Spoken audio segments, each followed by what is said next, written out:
আমাৰ চিন্তাধাৰা এনেকুৱা আছে যে আমি প্ৰতিটো শিক্ষা অনুষ্ঠানৰ যিবোৰ প্ৰাক্তন ছাত্ৰ ছাত্ৰী আছে তেওঁলোকে নিজৰ নিজৰ পঢ়ি অহা এই বিদ্যালয়সমূহ যে স্বচ্ছতাৰ ক্ষেত্ৰত অলপ হ'লেও প্ৰতি মাহত যদি এবাৰ বা দুবাৰ যদি নজৰ দিয়ে নিশ্চয়কৈ বিদ্যালয়ৰ ভিতৰ পৰিৱেশখিনি চাফ চিকুণ কৰি হৈ থাকিব পাৰিব।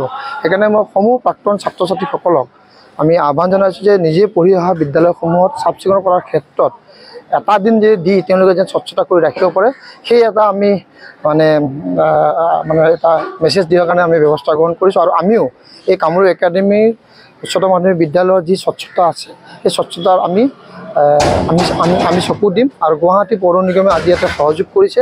গুৱাহাটী পৌৰ নিগমৰ আমাৰ অভিযন্তা আৰু আমাৰ কৰ্মচাৰীসকলৰ সহযোগত আমি ইয়াতে আজি স্বচ্ছতা অভিযান আমি কৰিছোঁ। তো নিশ্চয়কৈ এনেধৰণৰ শিক্ষা অনুষ্ঠানৰ স্বচ্ছতাৰ ক্ষেত্ৰত যদি কোনোবা প্ৰাক্তন ছাত্ৰ ছাত্ৰীসকলে ব্যৱস্থা গ্ৰহণ কৰি গুৱাহাটী পৌৰ নিগম আমাক জনায় নিশ্চয়কৈ তেওঁলোকক আমি সহযোগ কৰাৰ কাৰণে আমি চেষ্টা গ্ৰহণ কৰিম। তো এনেধৰণৰ ব্যৱস্থাৰে আমি প্ৰতিটো শৈক্ষিক পৰিৱেশ যেন সুস্থ পৰিৱেশত হয় সেইকাৰণে আমি এনেধৰণৰ ব্যৱস্থা গ্ৰহণ কৰিছোঁ। আগন্তুক দিনত আৰু অধিক এই স্বচ্ছতাৰ ক্ষেত্ৰত আমি পদক্ষেপ গ্ৰহণ কৰিম। নতুন শিক্ষা নীতিয়ে কৈছে আচলতে প্ৰাক্তন ছাত্ৰসমূহে যিসমূহ ৰাজহুৱা খণ্ডৰ শিক্ষা অনুষ্ঠান আছে তাত আচলতে উন্নয়নৰ কাম কৰিব লাগে বা সেই বিদ্যালয়খন অধিক আগবঢ়াই নিয়াৰ ক্ষেত্ৰত কাম কৰিব লাগে। এতিয়া নতুন শিক্ষা নীতিটো এই বিষয়টো উল্লেখ আছে। সেইটো এটা আছে আৰু আমাৰ যিটো আমাৰ শিক্ষানীতিত আৰু প্ৰাক্তন ছাত্ৰসকলে বিভিন্ন ধৰণৰ আমাৰ তেতিয়া এটা হেৰি হৈছে যে আমাৰ ছাত্ৰ ছাত্ৰীসকলে প্ৰাক্তন ছাত্ৰসকলে বহুখিনি আজি সমাজত পৰিচিত হৈছে।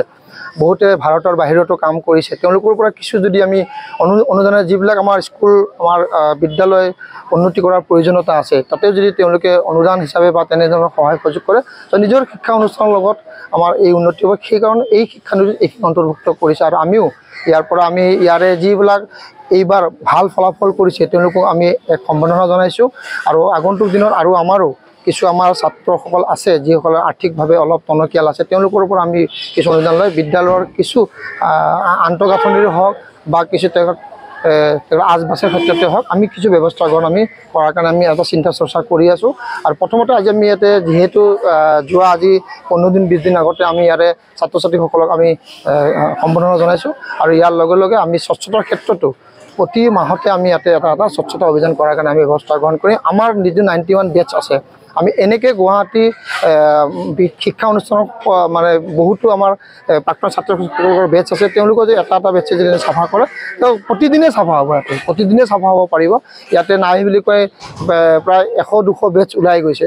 মানে বহুত 50টামান বেটছ ওলাই গৈছে যিহেতু আজি বহুত পুৰণি বিদ্যালয় তাৰে পৰা যদি 20টা বেটছে যদি কাম কৰে তো 20 দিন আমাৰ এটা কাম হ'ব। তো এনেধৰণৰ এটা চিন্তাধাৰাৰে আমি লৈছোঁ। প্ৰতিটো য'ৰ পৰা আমি শিক্ষা আমি গ্ৰহণ কৰিছোঁ আৰু সমাজত পৰিচিত হৈছোঁ সেইকাৰণে এইখিনি কৰিব পাৰে যে নিশ্চয়কৈ বিদ্যালয়সমূহ আমি খুব ভালকৈ ৰাখোঁ আৰু প্ৰাক্তন ছাত্ৰ ছাত্ৰীৰ সমাগমে বিদ্যালয়খন আৰু অধিক শৈক্ষিক পৰিৱেশ ভাল হ'ব বুলি আমি আশা কৰিছোঁ।